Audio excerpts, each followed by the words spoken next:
અનંત ચતુર્દશી, જેને અનંત ચૌદશ તરીકે પણ ઓળખવામાં આવે છે, ભાદરવા માસના શુક્લ પક્ષની ચતુર્દશી તિથિએ ઉજવવામાં આવે છે। આ પવિત્ર દિવસે ભગવાન શ્રી વિષ્ણુના અનંત સ્વરૂપની પૂજા કરવામાં આવે છે અને ભક્તો સુખ, સમૃદ્ધિ તથા પાપ નાશ માટે વ્રત રાખે છે। આ તહેવાર ગણેશ વિસર્જન સાથે પણ સંકળાયેલો છે, કારણ કે તે 10 દિવસ ગણેશ ઉત્સવનો અંતિમ દિવસ હોય છે। આજે બનાસકાંઠા જિલ્લાના ધાનેરા શહેરની પ્રગતિનગર સોસાયટી ખાતે દશરથભાઈ જોશી દ્વારા અનંત દેવની પૂજા અને વાર્તા કાર્યક્રમ યોજાયો હતો।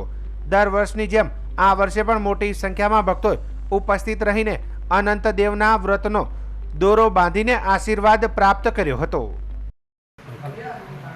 આજે ભાદરવા સુદ 14ના દિવસે અનંત ચતુર્દશીનું વ્રત કરવામાં આવે છે।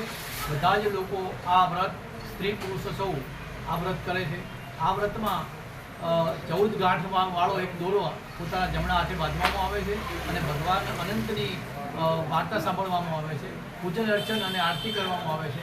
આ વ્રત સુખ, સમૃદ્ધિ અને શાંતિ આપનારું છે। દરેક ઉપર ભગવાન અનંતની કૃપા પ્રાપ્ત થાય એ શુભકામના સ બોલો અનંત ભગવાન।